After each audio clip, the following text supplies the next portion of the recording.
반갑습니다. 사랑합니다.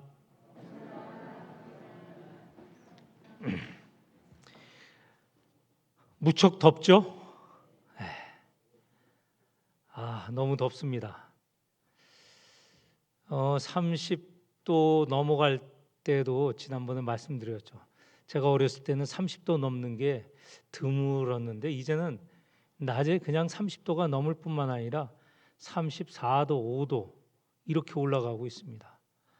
낮에 이 길거리에 서 있으면 내가 이 땅에서 살아가고 있는 것인지 잘 모르겠어요. 띵하고 멍하고. 그렇죠? 밤에 잘 주무시는지 걱정이 됩니다. 그래도 어제 그저께는 그래도 잘만 했는데 참 자기도 쉽지 않는 그런 더위입니다. 특별히 어르신들 건강에 유의하시기를 바랍니다.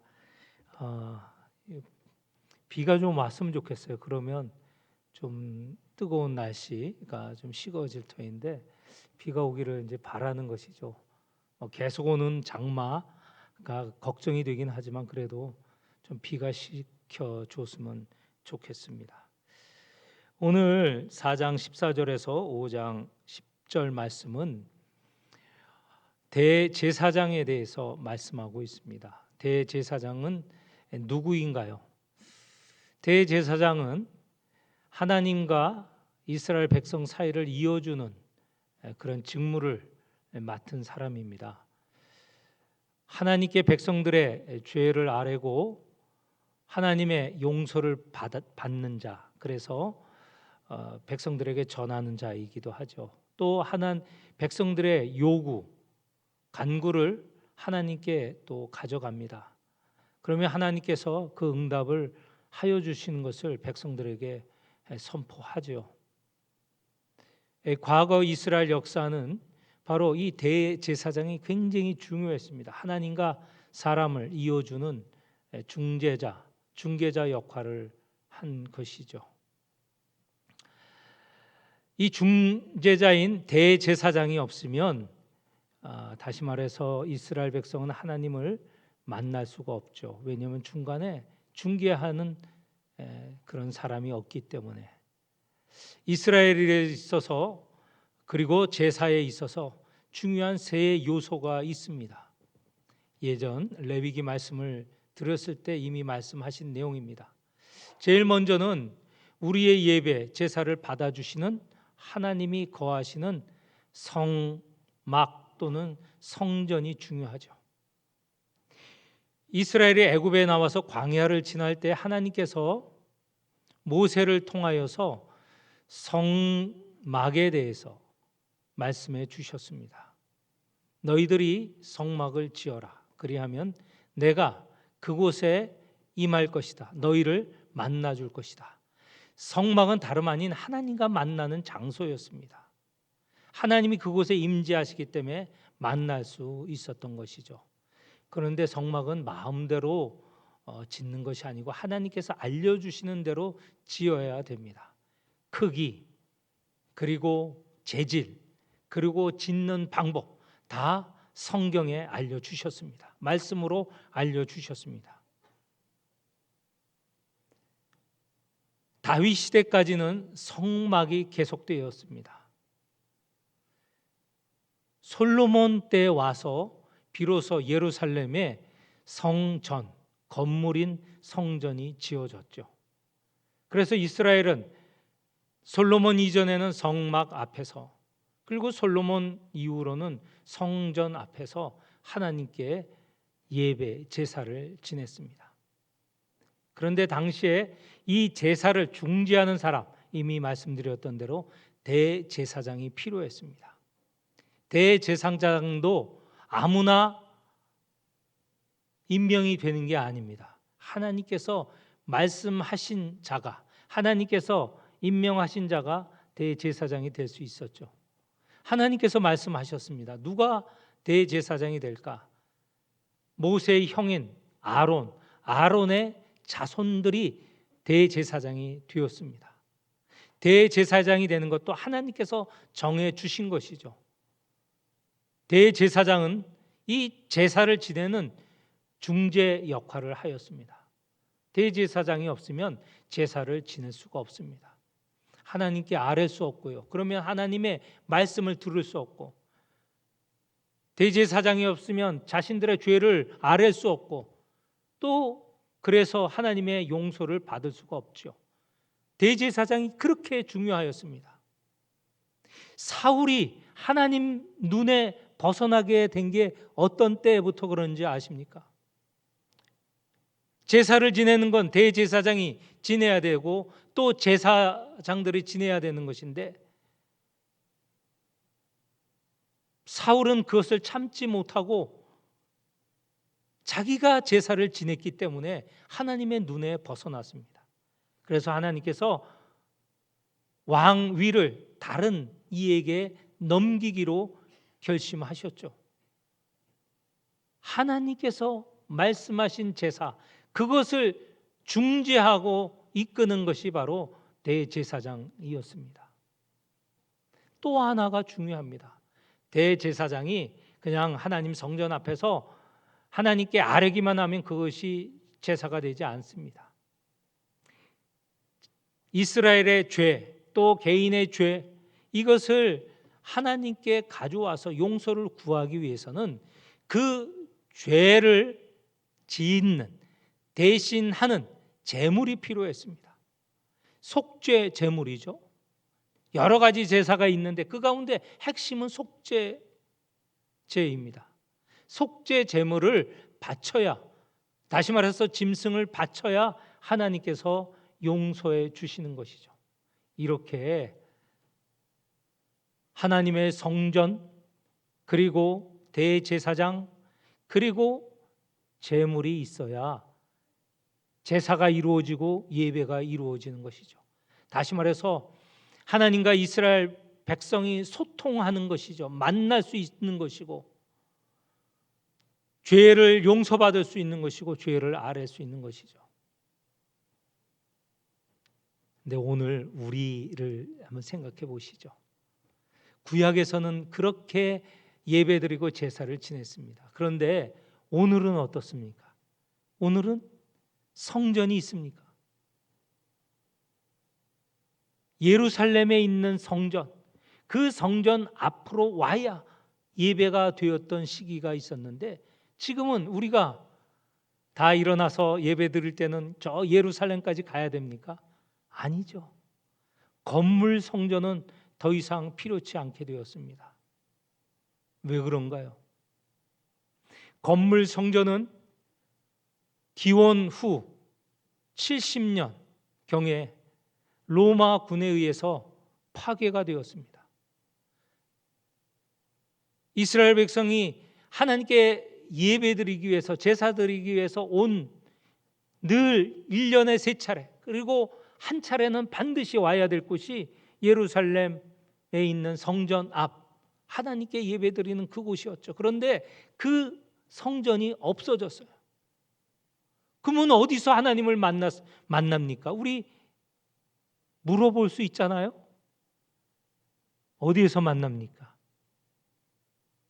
우리 믿는 이가 바라는 것이 하나님께 예배드리고 하나님을 만나는 거 아닙니까? 어디에서 만나죠? 예수님께서 말씀하셨습니다. 이 건물은 무너지지만 내 몸이 성전이다. 예수 그리스도가 새로운 성전이 되셨습니다. 우리는 예수님에게 나아가면 예수님 안에서 하나님을 만날 수 있죠. 성전이라는 것은 하나님이 임재하시는 장소고 하나님이 백성을 만나 주시는 장소인데, 그것이 어디에 이루어졌는가? 예수님에게서 이루어졌다는 거예요.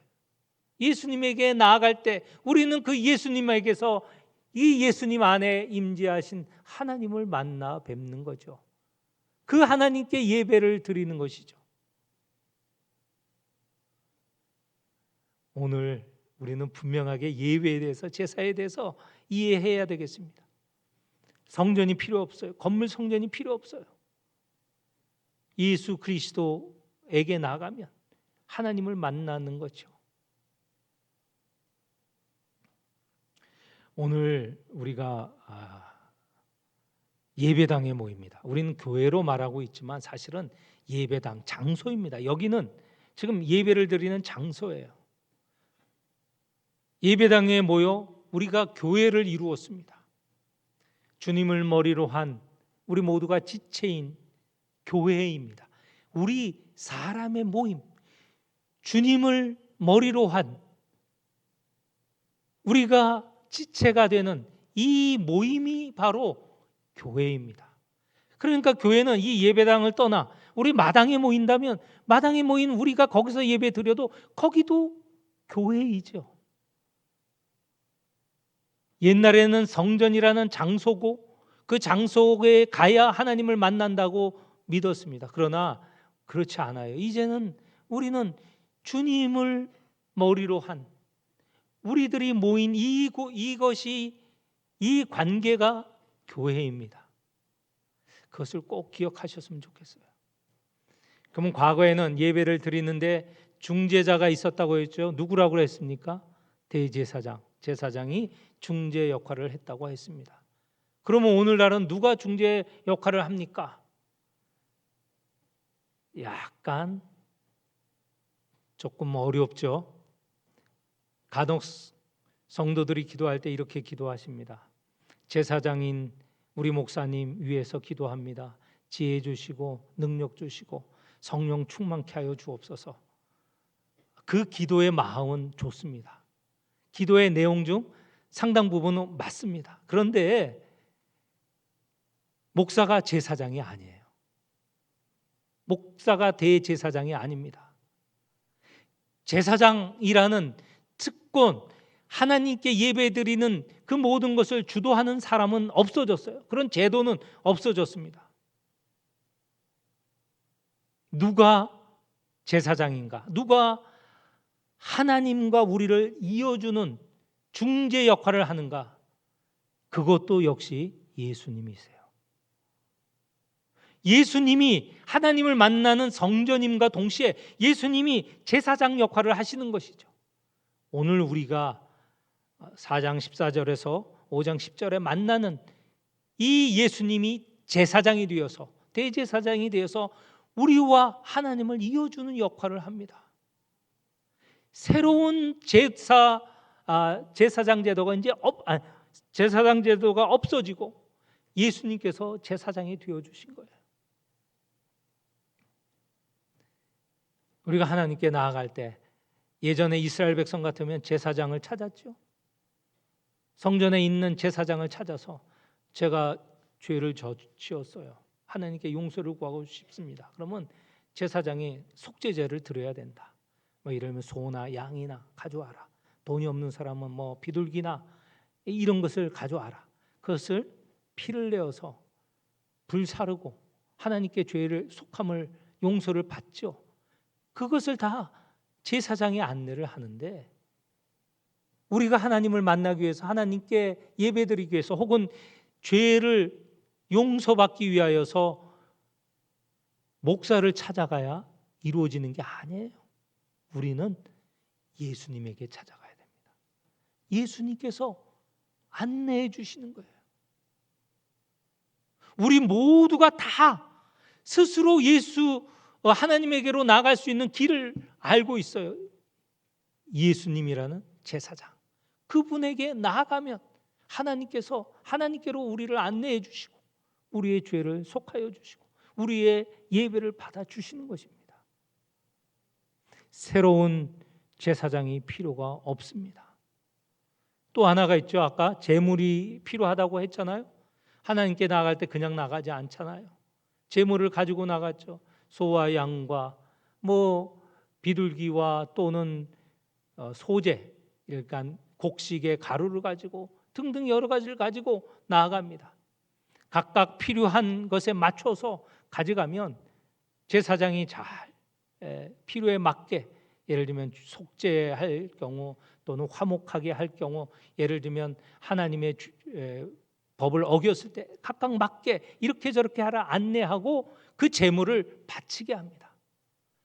그러면 거기에 따라서 우리가 하나님을 만나게 되는 또 하나님의 용서를 받고 하나님과 화목하게 되고 또 여러 이웃들과 화목하게 되는 그런 인도를 받게 되는 거죠. 재물이 필요했습니다. 근데 여러분, 오늘 우리가 재물이 있어야 됩니까? 우리가 재물을 가져 나와야 됩니까? 어떤 분은 헌금이 재물처럼 생각하는데 그건 전혀 아닙니다. 재물 더 이상 필요 없습니다. 이것도 예수님께서 해결해 주셨습니다. 예수님이 당신이 십자가에 달리심으로 재물이 되셨어요. 피를 흘리시면서 재물이 되셨어요. 죽으심으로 재물이 되셨어요. 온갖 죄를 다 지셨습니다. 그 한 번으로 영원히 속죄가 되는 것입니다. 그 한 번으로 영원히 화목해 하시는 제물이 되셨던 것이에요. 하나님을 만나는 장소 예수 그리스도, 하나님에게로 나아가는 인도자 예수 그리스도, 하나님께 나아갈 때 필요한 제물 예수 그리스도, 온통 우리는 예수 그리스도에게 집중하여야 됩니다. 입만 열면 예수 그리스도, 잠잘 때 일어날 때 예수 그리스도. 왜? 모든 것을 다 해결해 주시는 분이시기 때문에. 오늘 이 시간 예수 그리스도, 그분에게서 하나님을 만나고 그분이 우리를 인도하여 주시고 그분이 우리의 죄를 지셨다, 우리의 화목을 위하여 피 흘리셨다라는 것을 마음에 새겨야 되겠습니다. 그런데 이런 예수 그리스도에게 집중하기 위해서 먼저 보아야 될 내용이 있습니다. 5장 1절에서 4절에 보면 예수님이 오시기 전 이스라엘에 있었던 대제사장은 어떤 역할을 하는가? 이미 다 말씀을 드렸으면 다시 반복하면 하나님께서 대제사장을 뽑으셨어요. 그리고 그에게 일을 맡겨주셨죠. 그거는 백성들을 하나님에게로 인도하는 역할, 중지하는 역할. 그 중지하는 역할이 뭐냐? 제물을 가지고 하나님께 제사 지내는 그런 역할입니다. 그것이 1절에 나옵니다. 대제사장마다 사람 가운데서 택한 자이므로 하나님께 속한 일에 사람을 위하여 예물과 속죄하는 제사를 드리게 하였다. 그런데 이 대제사장은 한계가 있었어요. 말하자면 인간적인 약함이 있었습니다. 그것이 단점이기도 하고 그것이 어떤 면에서는 장점이기도 합니다. 무슨 말인가? 어떤 면에서 약점인가? 대제사장도 죄를 짓는 똑같은 사람이에요. 백성들을 대신해서 하나님께 제사를 드리기도 하지만 자기의 죄 때문에 하나님께 또한 제사를 지내야 되는 약한 사람이에요. 오늘 여기 성경에서는 연약에 휩싸여 있다고 하였습니다. 대제사장이라고 독특한 특별한 사람은 아니에요. 그 직분이 독특하고 특별하지만 그 사람의 성품, 속성은 우리 여느 인간과 똑같았던 것이죠. 그도 하나님께 제사를 지내야 되는, 하나님께 속죄하고 용서를 받아야 되는 연약한 인간이었다는 것이죠. 그게 약점이라면 장점도 있습니다. 그렇기 때문에 다른 여느 인간, 자기가 대신하여서 제사를 지내게 해주는 이 백성들의 연약함을 대제사장은 분명하게 알고 있었어요. 그래서 2절에 보면 그가 대제사장이죠, 무식하고 미혹된 자를 능히 용납할 수 있었다. 이 연약하고 무식하고 미혹된 자, 일반 백성들이죠. 그래서 하나님께 제사를 지내는 거 아닙니까? 참 제사를 지낼 때 과연 이것으로 하나님의 용서를 받을 수 있을까? 하나님께서 나의 문제를 해결해 주실 수 있을까? 이 안타까움을 하나님께서 위로해 주실 수 있을까? 이런 마음으로 하나님께 나와 제사장을 찾습니다. 그러면 대제사장은 그들이 어떤 마음으로 어떤 자세로 온지 자기도 연약하니 자기도 동일한 마음을 갖고 있으니 알고 그것을 받아서 하나님께 절절하게 제사를 드리는 것이죠. 우리는 제사장이 그냥 그냥 백성들이 제물을 가져오면 그것을 뭐 기계적으로 하나님께 제사 지내고 거기서 남는 자기들에게 해당되는 제물은 또 자기의 제물로, 자기의 재산으로 삼는다, 이렇게 생각하면 안 됩니다. 제사장이 제사를 지낼 때 이런 절절함이, 간절함이 있었다는 거예요. 그러나 그는 한계가 있었다고 했잖아요. 같은 죄인이라고 하였잖아요. 그래서 매년 자기를 위해서도 제사를 지내야 되고, 또 모든 인간들이 한계가 있기 때문에 1년에 한 차례 온 백성이 다 함께 하나님께 제사를 지내야 되고, 또 개별적으로 개인이 또 하나님께 속죄하기 위해서 제사를 지내야 되고, 또 매일 하나님 앞에 이 대제사장은 백성을 속죄하기 위해서 아침 그리고 저녁으로 또 제사를 지내야 되는 그런 역할을 감당했습니다. 그런데 우리 주님 예수 그리스도 대제사장이 되셨다고 하지 않습니까? 그분은 어떤 모습으로 대제사장의 역할을 하였는가? 예수님도 역시 하나님께서 선택하셨습니다. 5절에 보면 너는 내 아들이라, 6절에 보면 네가 영원히 멜기세덱의 반차를 따르는 제사장이라. 하나님께서 예수 그리스도를 제사장으로 뽑으셨다는 거예요. 선택하셨다는 거예요. 그런데 거기에는 멜기세덱이라는 말이 언급이 되어 있습니다. 멜기세덱이 나오면 이거는 생소한 언어, 또 듣긴 들었는데 이 멜기세덱이 누구인가, 오늘 이 시간, 이 예배 시간에 정확히 알아주셨으면 합니다. 이 멜기세덱은요, 구약에서 예수님을 지시하는 인물입니다. 예수님을 앞으로 예수님이 오는 것을 미리 구약에서 보여준 인물이라는 것이죠. 멜기세덱, 그러면 우리에게 있어서는 예수 그리스도를 비추는 것이다. 그가 그림자면 우리에게 나타나신 분은 예수 그리스도다. 예수 그리스도의 구약에서의 그림자가 멜기세덱이라는 겁니다. 멜기세덱은 창세기 14장에 나와요. 시편에서도 나오지만 창세기 14장에 보면 아브라함이 자기 조카 롯이 붙잡혀 포로로 잡혀갔는데, 그 다시 포로를 잡혀간 롯을 구출해 내어서 돌아오게 됩니다. 돌아오게 될 때 멜기세덱을 만나요. 살렘 왕, 살렘이란 곳의 왕이 멜기세덱인데, 그 멜기세덱이 준비한 포도주와 빵을 먹고 또 그의 복을 받고 아브라함은 멜기세덱에게 자기가 빼앗은 이 재물의 10분의 1을 바치게 됩니다.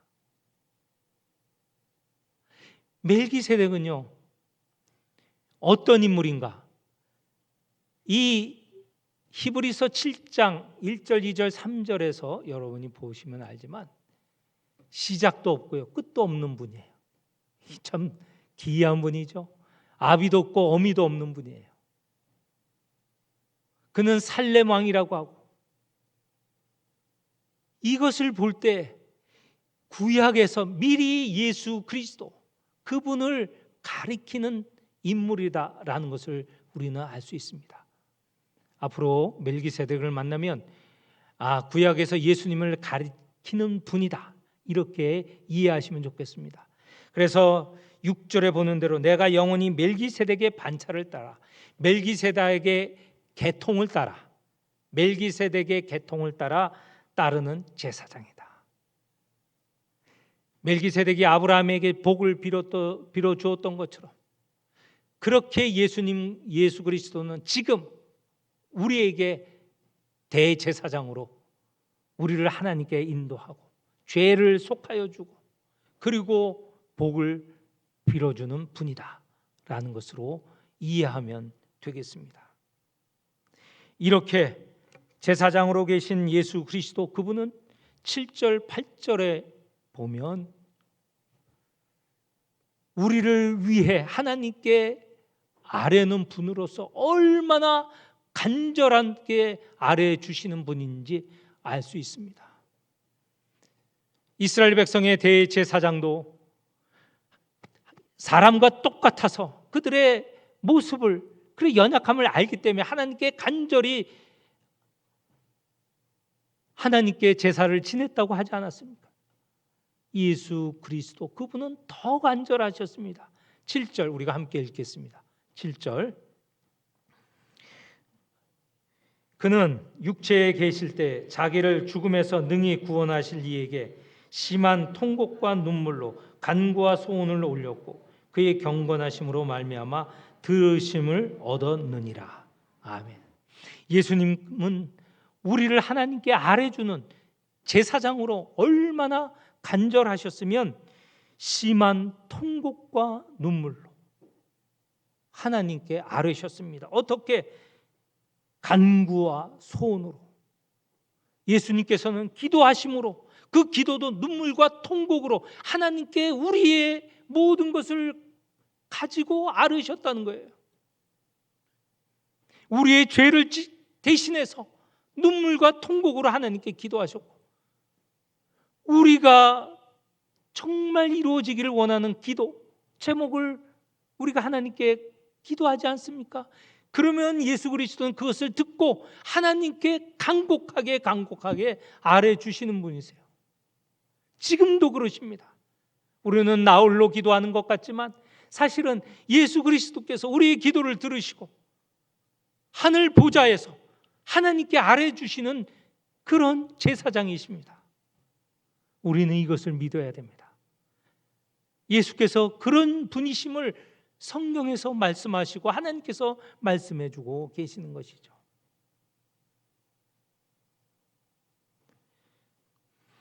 이렇게 지금은 하늘 보좌에 계신 분, 하나님 우편에 앉아 계시는 분, 그분임을, 그리고 우리의 간구를 대신해서 아뢰 주시는 분으로 우리는 믿어야 되겠습니다.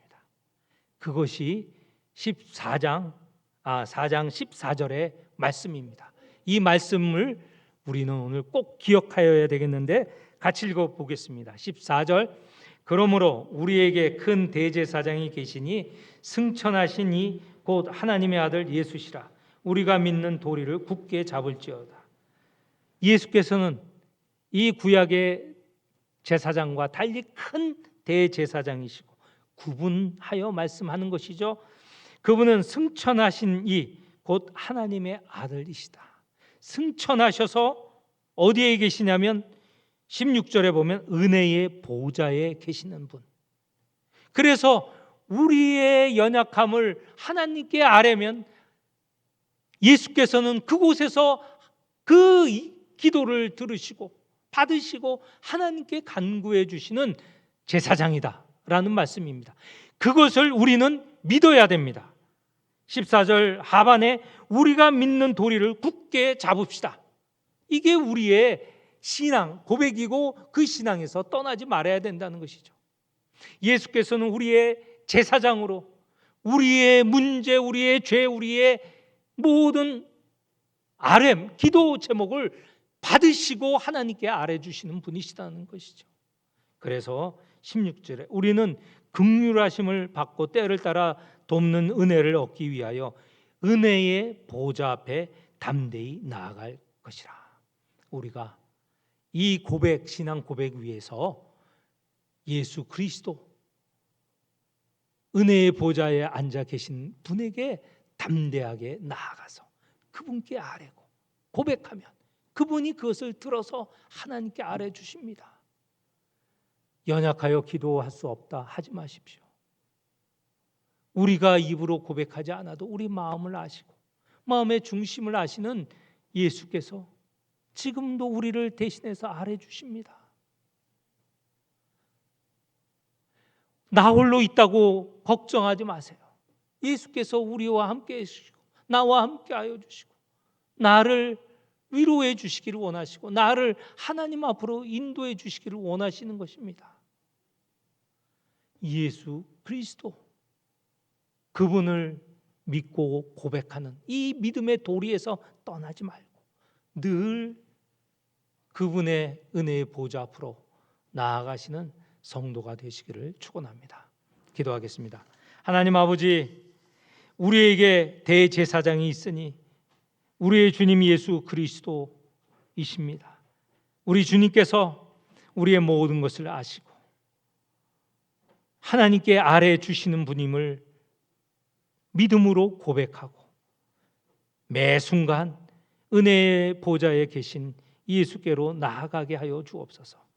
예수께 아뢰 때 예수께서 그 모든 것을 받으시고 하나님께로 전달하시고 그 응답을 받아 우리를 인도하시고 우리의 기도에 응답하시는 분이심을 믿게 하여 주옵소서. 동행하시는 주님, 함께 하시는 주님, 늘 들어주시는 주님에게로 나가는 성도들이 되게 하여 주옵소서. 예수님의 이름으로 기도하옵나이다. 아멘.